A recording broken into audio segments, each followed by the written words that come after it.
Paso ahora a los asuntos que me plantearon por escrito. Es mejor no tener relaciones sexuales, pero en vista de tanta inmoralidad, cada hombre debe tener su propia esposa y cada mujer su propio esposo. El hombre debe cumplir su deber conyugal con su esposa, e igualmente la mujer con su esposo. La mujer ya no tiene derecho sobre su propio cuerpo, sino su esposo. Tampoco el hombre tiene derecho sobre su propio cuerpo, sino su esposa. No se nieguen el uno al otro, a no ser de común acuerdo, y solo por un tiempo para dedicarse a la oración. No tarden en volver a unirse nuevamente, de lo contrario pueden caer en tentación de Satanás, por falta de dominio propio.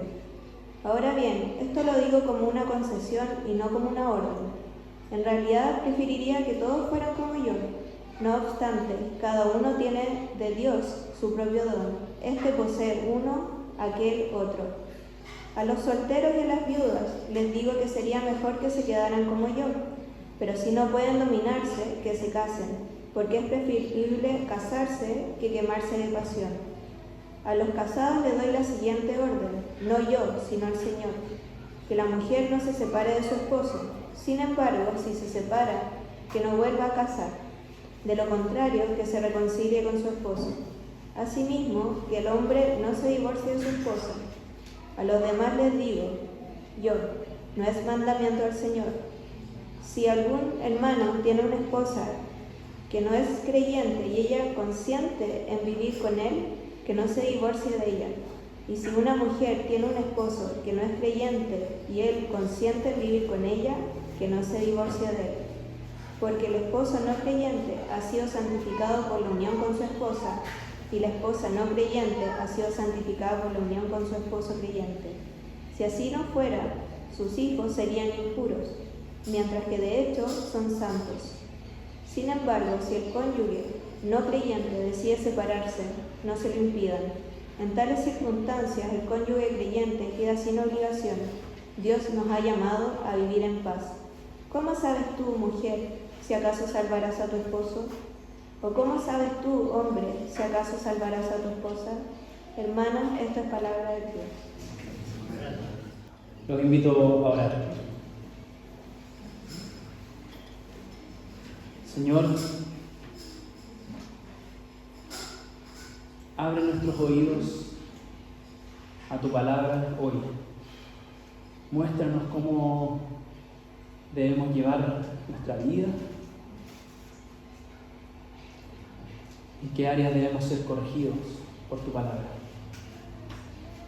Señor, sé que lo que veamos hoy no va a cubrir todas nuestras dudas, todas nuestras situaciones, pero por el poder de tu Espíritu Santo, muéstranos en qué áreas de nuestra vida, o para qué áreas de nuestra vida esto es una respuesta.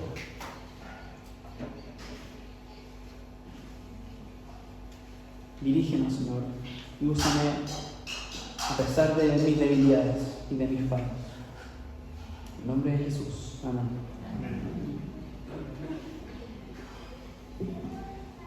A propósito de la muerte del Papa, quise ver una película, de hecho, quise ver esta película que estaba como de moda, que se llama Cónclave. Y terminé viendo otra película porque me equivoqué. Terminé viendo una película bastante buena que se llamaba Los dos papas, que parece que es un poco más antigua, y que relata cómo Benedicto XVI es elegido y cómo o qué lo lleva a renunciar, lo que llevó a la elección de Francisco. Y parte de la trama de esta película, no se la voy a contar toda, era sobre los conflictos y las diferencias que ambos tenían y esas acaloradas discusiones que tuvieron. La verdad no sé si es muy fidedigna la película, porque muchas de esas conversaciones eran en privado. Entonces, ¿cómo supieron lo que hablaron? No lo sé. O uno de los dos escribió una memoria, no dediqué tiempo a investigar si era fidedigna. Pero la película me levantó una pregunta, y la persona con la que lo estaba viendo también se preguntó lo mismo. ¿Por qué tenían posturas tan diferentes el uno del otro?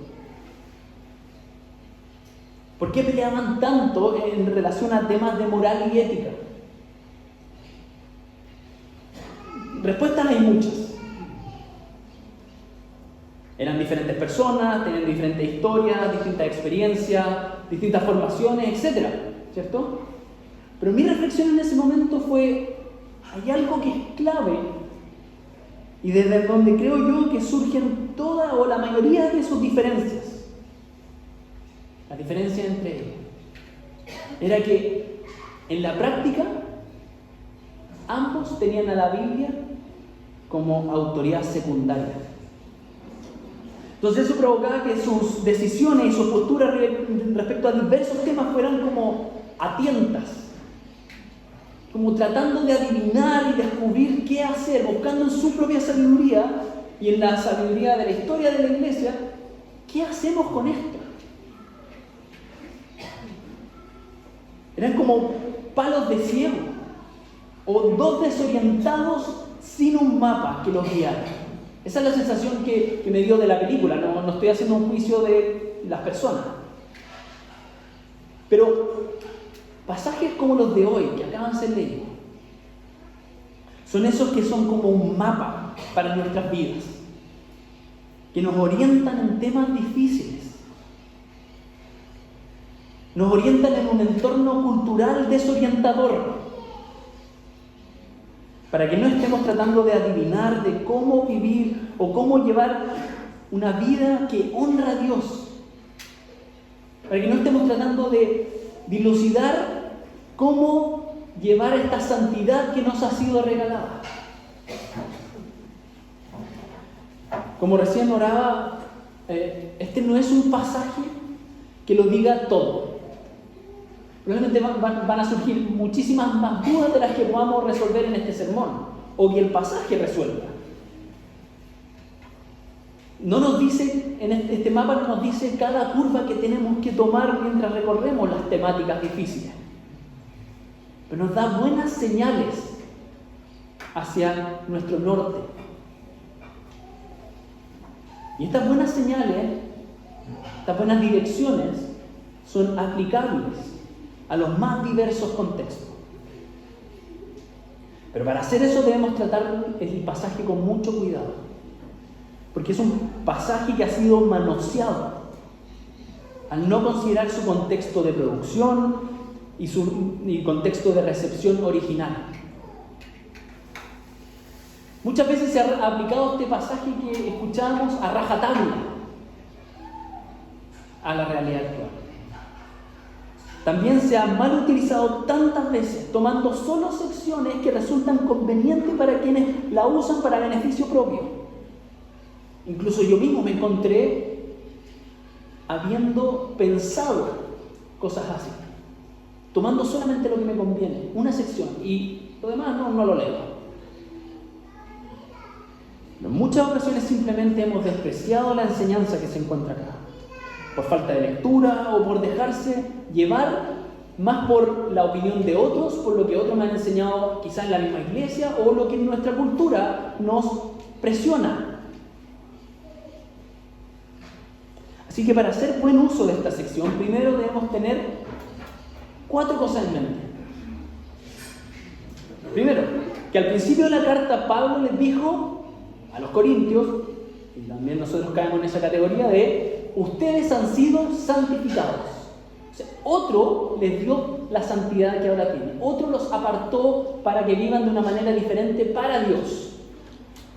Así que lo que ahora escribe en el capítulo 7 es cómo se vive esa santidad que les ha sido regalada, cómo se vive esa santidad que la iglesia tiene, pero en la práctica.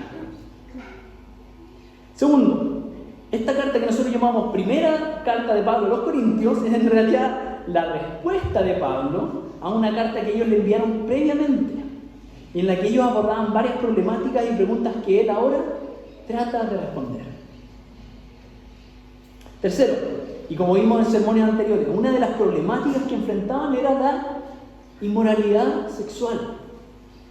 Una inmoralidad sexual de su entorno, como de la sociedad, pero que había permeado hasta dentro de la iglesia. Cuarto, la iglesia en Corinto era una comunidad mixta. Es decir, estaba conformada por toda clase de personas. Hombres, mujeres, jóvenes, adultos, ancianos, ricos, pobres, libres, esclavos, judíos, griegos y otras nacionalidades. Era una mezcolanza. Y en toda esa diversidad había dos grandes extremos en relación a la temática que Pablo ahora aborda en esta sección que recién escuchábamos. Dos extremos.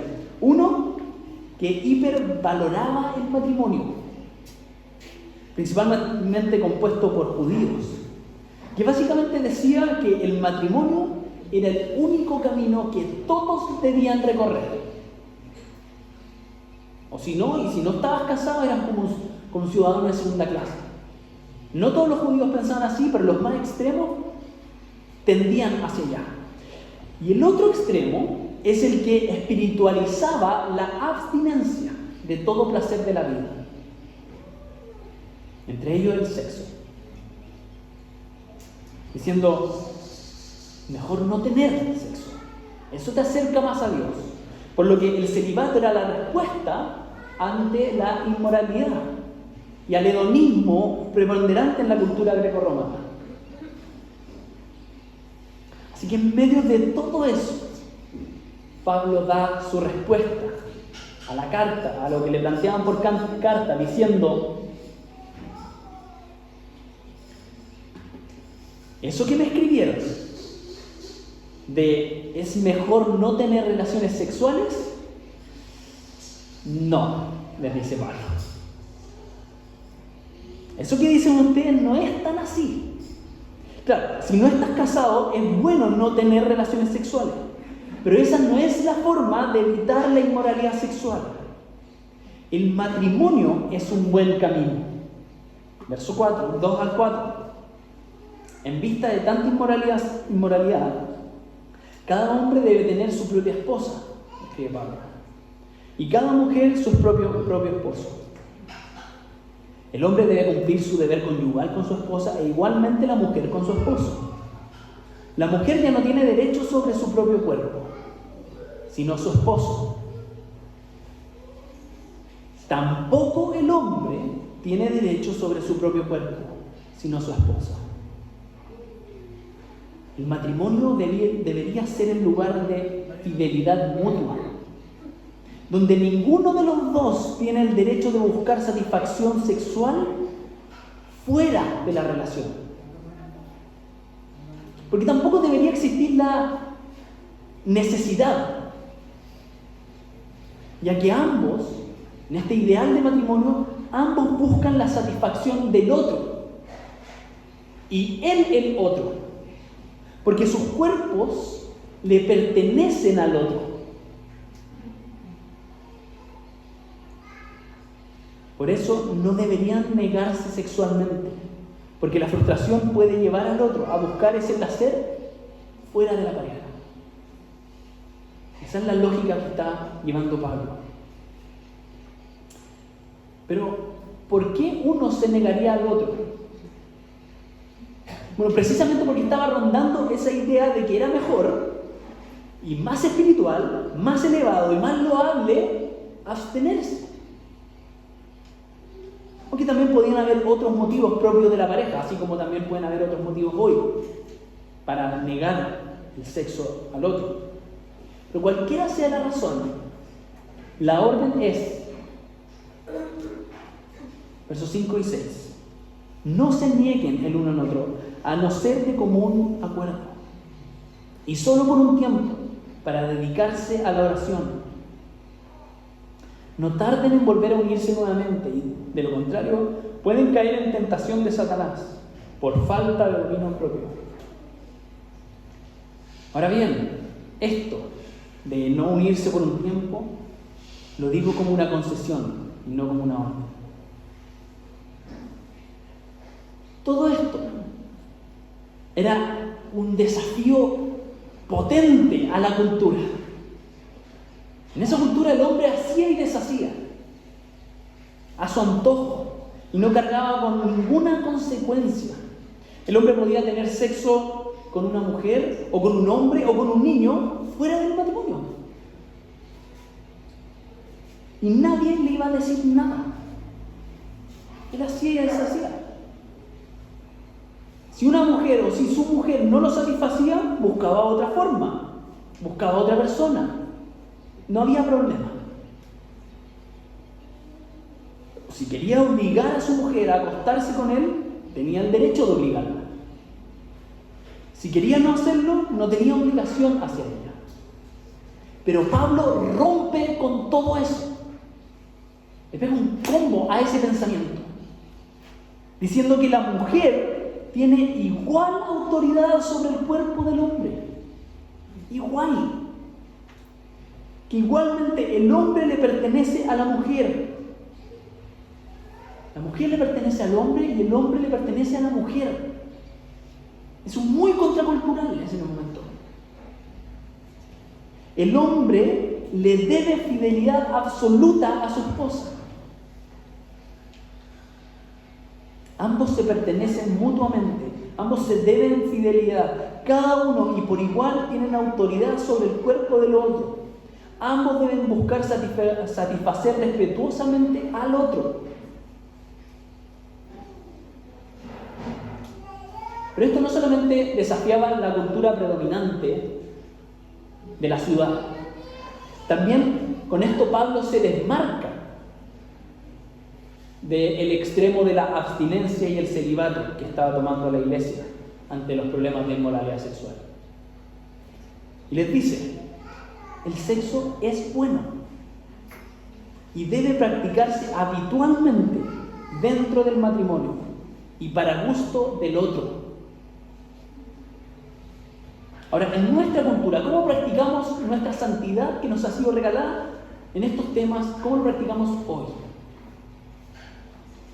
En nuestra cultura, cada vez más se evita el matrimonio. Se evita los deberes que el matrimonio conlleva. Con eso también se pierden sus beneficios. Solamente se buscan algunos de los privilegios del matrimonio, pero fuera del matrimonio. Pero con ellos no se logran plenamente. Así que Pablo está elevando para nosotros el valor del matrimonio y cómo debe funcionar el matrimonio. Hoy en día también se dice, solo yo tengo autoridad sobre mi cuerpo. Quizás no lo han escuchado con esas palabras, pero esa idea ronda. Y probablemente nosotros hemos llegado a pensar así. O hemos sido criados de esa forma. Solamente yo decido lo que hago con mi cuerpo. Y en un sentido, en muchas cosas tiene razón.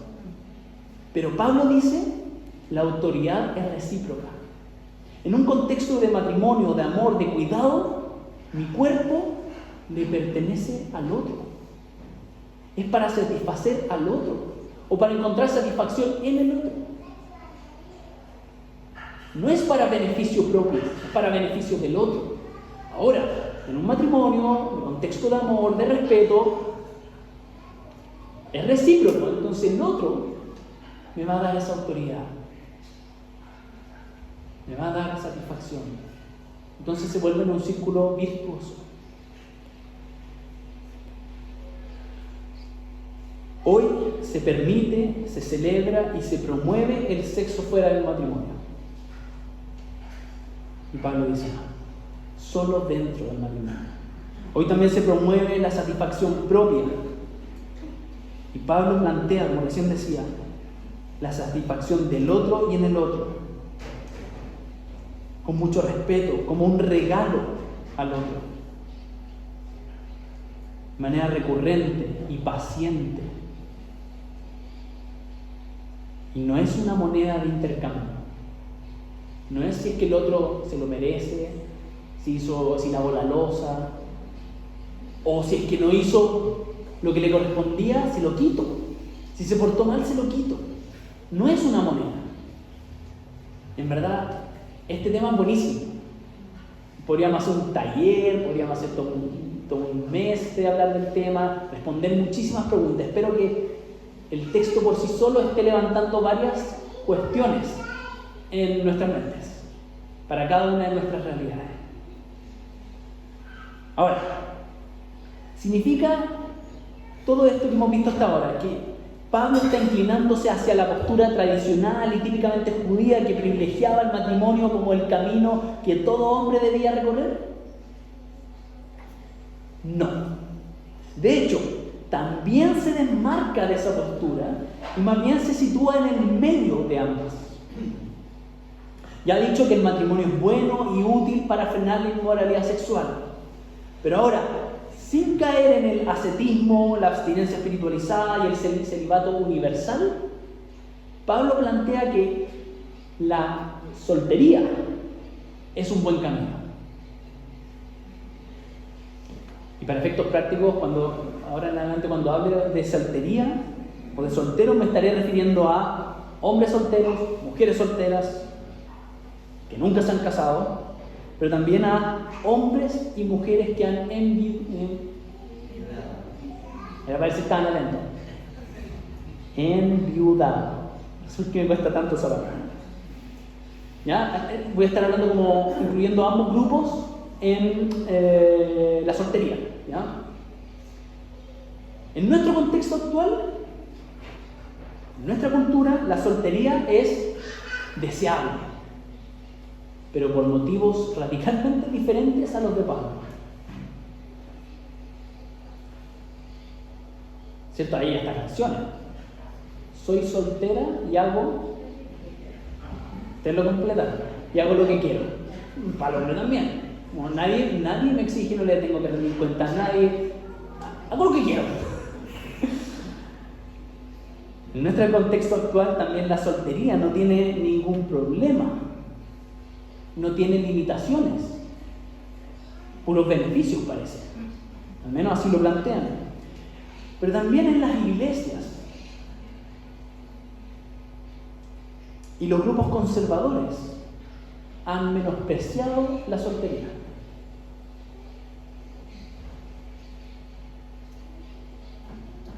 Muchas veces, y con dolor lo digo, las iglesias han tratado a los solteros como los que están a mitad de camino. Muy como este extremo del que hablaba. Como si todos los caminos llevaran a hay que casarse. Es una etapa de la vida. Por otro lado, los católicos obligan a los sacerdotes a practicar el celibato como un camino más puro, más noble, más loable, etc. Y muchas veces los protestantes, en relación a los pastores o clérigos, hemos limitado la labor de los no casados en el ministerio pastoral. Y no está escrito, pero se mira de reojo al que quiere ser pastor y aún no está casado. Y creo que es algo que debemos corregir. Y vamos a ver por qué. Porque para Pablo, la soltería es un buen camino. Y es algo que él de hecho deseaba para otros. Deseaba que otros fueran como él. Versos 7 al 9. Eso muestra que él no estaba frustrado por ser soltero. Algunos dicen que podía ser viudo. No estaba frustrado por su estado, sino que estaba contento, estaba satisfecho. Pero reconoce también que no todos tienen esa capacidad dada por Dios. No todos tienen ese don que podría ser tan bien utilizado para el beneficio de la iglesia. Por eso les dice, el que no puede dominar sus pasiones y sus legítimos deseos sexuales, entonces cásese. Si te estás quemando, entonces la soltería no es lo tuyo. Porque si quieres tener sexo, debes casarte. El sexo es exclusivamente dentro del matrimonio. Pero claro, eso no quiere decir que te vas a casar solamente para tener sexo. No es la única razón y no es suficiente para decidir casarse. Entonces a los solteros les dicen, si pueden no casarse, no lo hagan. Quédense solteros como estaban. Si ya se arregló tu compromiso con alguien, verso 36, en esta cultura donde los padres comprometían a los hijos, si ya se arregló tu compromiso con alguien, eres libre para no casarte, ahora que eres cristiano. Claro, si pueden controlarse. Pero si estás tratando a tu prometida como no es digna, entonces cásate. No es pecado casarse. ¿Ven cómo no se pone en ninguno de los dos extremos? Pablo ve que el don de la soltería es un buen camino, porque él mismo ha experimentado sus beneficios en medio de, versos 26 al 28, estos tiempos de aflicción que se viven en este mundo hasta que Cristo vuelva. Son tiempos malos los que nos toca vivir. Y son tiempos que es más fácil vivir soltero, dice Pablo. Porque estar casado trae problemas, dice, mira, no lo digo yo, lo dice Pablo, pero igual digo amén. Trae preocupaciones, ¿cierto? Exige concentrarse en el otro, agradar al otro, y luego vienen los niños y el tiempo se acaba. De hecho, uno empieza a deber tiempo, ¿cierto? Pablo dice, mejor si pueden, quédense solteros. Porque la idea es facilitarle la vida. No obligarlo a hacer algo que no quieren y no pueden. Quiere darle las facilidades para que se dediquen enteramente al Señor. Y esa es una de las buenas motivaciones que tienen los católicos, los sacerdotes católicos, ¿cierto? Pueden dedicar su vida a vivir también en austeridad porque están solos. Su mente dedicada al Señor, al estudio de la palabra, a preocuparse por otras personas. Es buenísimo. Oye, cuando era soltero hacía, pero 24.500 rayas 03 cosas en la iglesia. Y ahora me falta el tiempo. Es bueno. Él quiere darle las facilidades para que se dediquen enteramente al Señor, pero viviendo decorosamente, sin quemarse. No como libertinos, no les dice vivan la soltería, total, todo a lo mismo, no. Con decoro. Entonces Pablo ha hablado bien de la soltería, pero esto, sumado a las presiones sociales, podría haber empujado a los casados al divorcio. Porque si Pablo está diciendo ser soltero es aconsejable incluso, y más encima la sociedad te está diciendo celibato, abstente, eso te hace ser mejor persona, tú podrías pensar en medio de tus dificultades naturales, decir, mejor me separo, voy a estar mejor, voy a poder dedicarme más a Dios. Podría haber empujado a los casados al divorcio y a pensar en el divorcio como un buen camino. Pero Pablo al tiro frena esas ideas, recordando la clarísima enseñanza de Jesús. Sermón del Monte, si no me equivoco. No se separen. Hagan todo lo posible por evitarlo. Y lo que Jesús y Pablo dicen, tanto sus órdenes como sus consejos, son tan aplicables al día de hoy. Partiendo por cuando ambos son cristianos en el matrimonio. En ese caso, simplemente dice, versos 10 y 11, no se separen. Si ambos son cristianos, no se separen. Hagan todo lo posible por no separarse. Si tú quieres volver a estar solo y has sido seducido por esa idea de que abstenerse del sexo es más espiritual y tu pareja no te sigue el juego, no es motivo para separarse. No te dan derecho a abandonarlo o a abandonarlo. Hay un niño llorando. Bueno. Si es el otro el que quiere abstenerse, o el otro el que quiere la soltería, sea cual sea su motivación, o que el otro ya no te satisface, ya no encuentra satisfacción en él o ella, o simplemente el otro no cumple con su deber sexual, como veíamos, tampoco es motivo para separarse. El divorcio no es algo que se deba tomar a la ligera. La verdad, creo que nunca es así, ¿cierto? Son muy pocos los casos que yo conozco de personas que se han separado ligeramente. Siempre hay un dolor y mucho pensar involucrado. Pero Pablo dice que no debería ser una opción. Que si se te pasa por la mente como una opción, también deberías renunciar a la opción de volver a casarte. No es, bueno, me separo, total, después voy a encontrar a otra persona. Es que no deberías ni siquiera pensar en buscar a otra persona.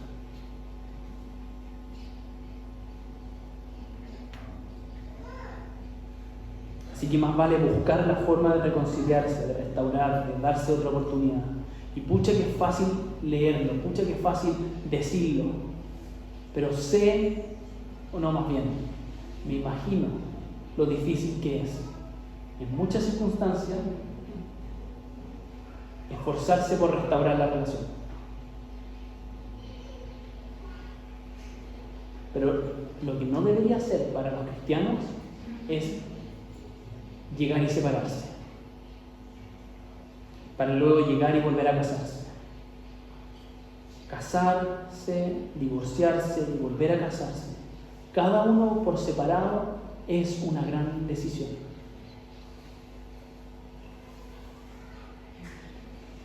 De la misma forma, si uno de los dos en el matrimonio es un no creyente, versos 12 al 16, es decir, se casaron como no creyentes y uno de ellos se vuelve un creyente mientras están casados. En esas circunstancias también deberían mantenerse casados. Si es que el otro, si es que el no cristiano no tiene problemas con tu cristianismo, con que tú ahora seas cristiano y comienza a vivir de una manera diferente, con otros valores, y acepta vivir con el creyente, el matrimonio debe continuar. Poner todas las cartas sobre la mesa, poner todas las fichas por mantener ese matrimonio. La única excepción es que si el no creyente es quien abandona, por alguno de estos motivos o por cualquier motivo, ahí el creyente tiene el derecho de divorciarse legalmente. Porque ya ha sido abandonado. El matrimonio ya está disuelto en la práctica. Ya está destruido en su esencia. En ese caso, no vale la pena forzar la situación. El texto no es del todo claro, pero puedo suponer que esas separaciones se producían y se producen cuando el no cristiano no soporta vivir con este nuevo cristiano. Porque la vida cambia radicalmente. Entonces, no lo sigas en su incredulidad, le dice al cristiano. Déjalo ir. ¿Había más motivos para divorciarse legítimamente en ese contexto? Me imagino que sí. Pero Pablo se limita, se frena. Cuando Jesús habló del divorcio, también no da todas las respuestas. Cuando uno lee el Sermón del Monte, dice: Jesús, tengo 1001 preguntas respecto al divorcio. Y Jesús dice: no se separen. Y sobre todo le habla a los hombres: no abusen del derecho bíblico de dar carta de divorcio. No abusen del poder que se les ha dado y no dejen a la mujer desprovista. Hagan todo lo posible por mantener el matrimonio. ¿Hay buenos motivos para separarse hoy? Sí. Y vamos a hablar largamente de esto. Creo que sí. Hay muchos buenos motivos para separarse. No estoy hablando de tomarse el divorcio a la ligera, creo que ya haber dicho eso. Pero este pasaje nos dice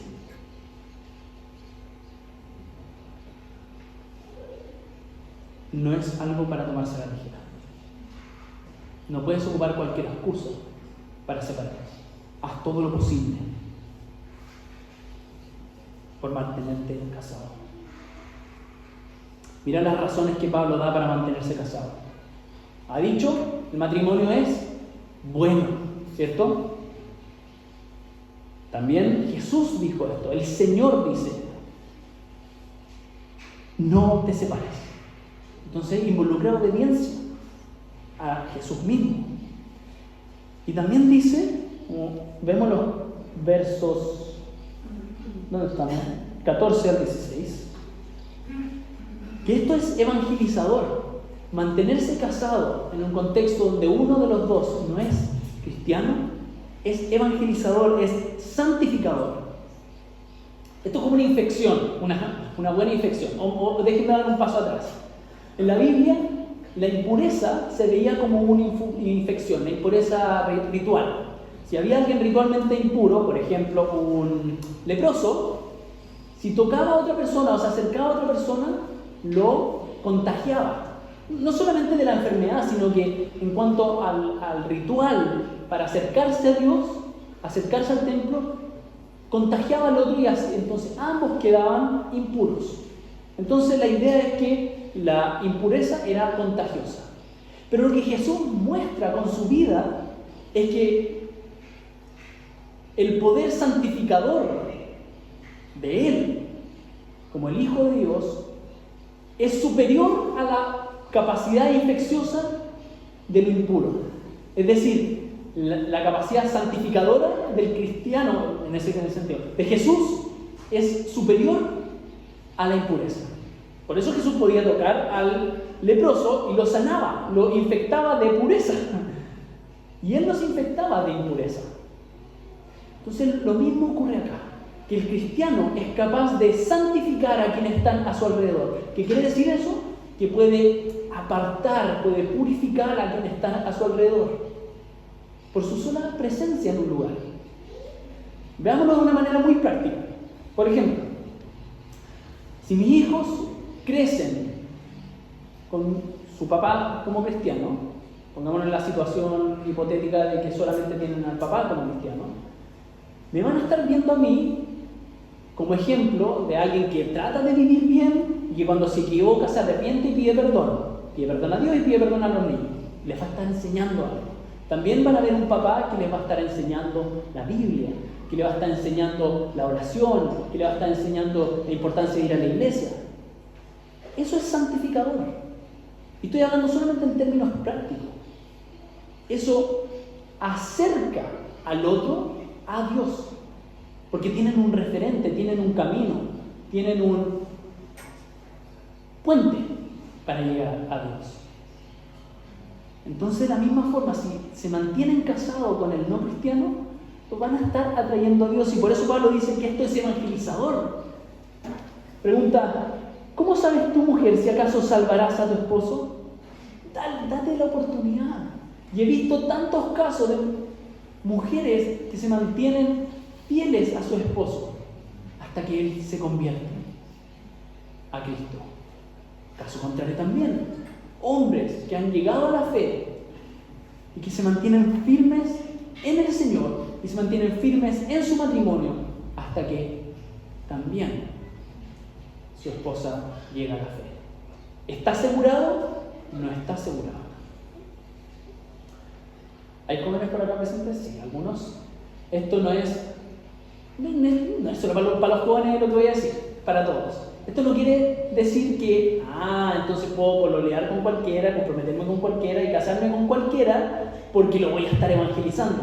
No, esto, lo que Pablo está hablando es para los que ya están casados.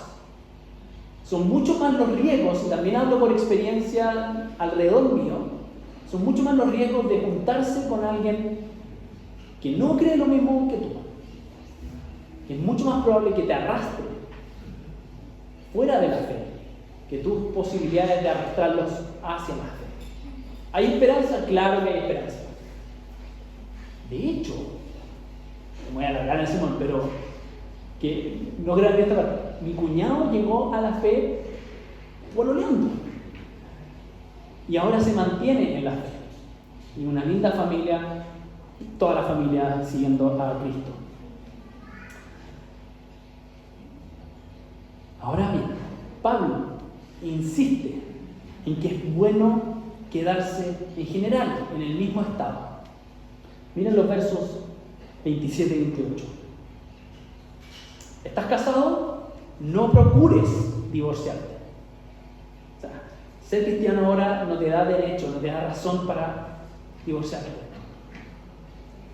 ¿Estás soltero? Intenta quedarte así. No busques esposa. Pero si te casas, no pecas. Y si una joven se casa, tampoco comete pecado. Por eso, a los que han enviudado, de nuevo la palabra, gracias, enviudado, versos 39 al 40.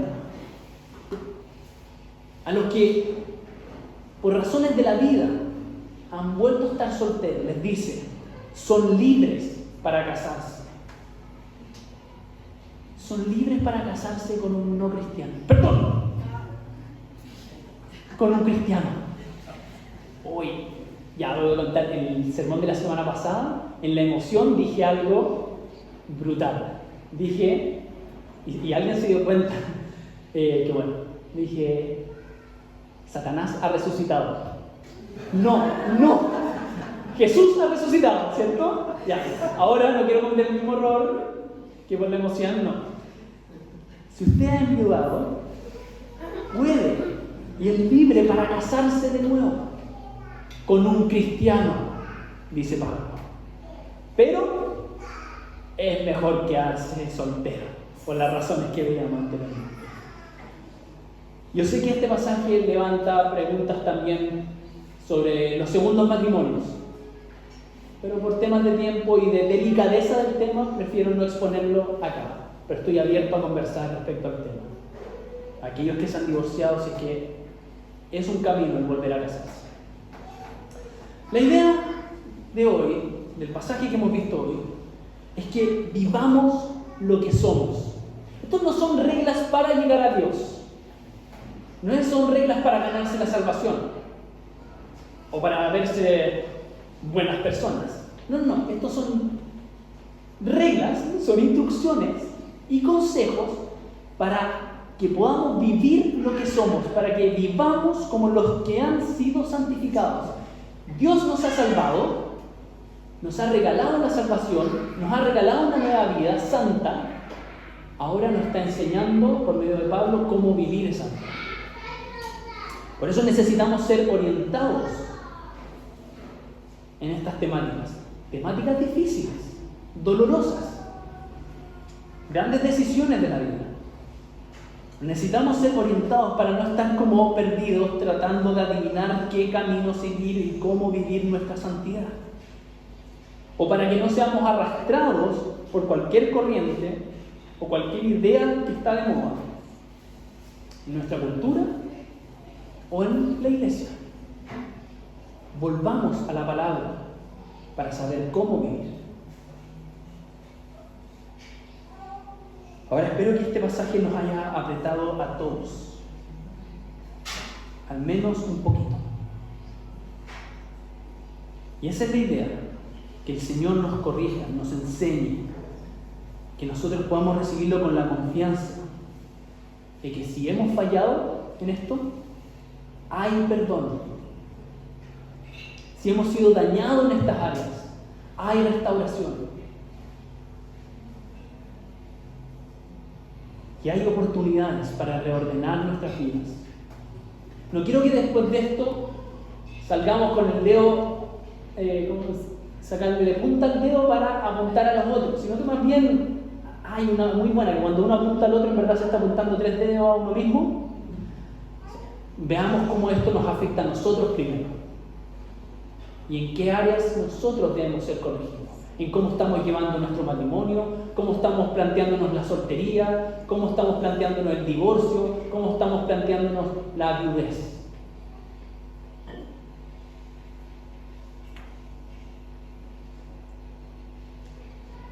Vuelvo a insistir. Dios nos da la oportunidad de reordenar nuestras vidas.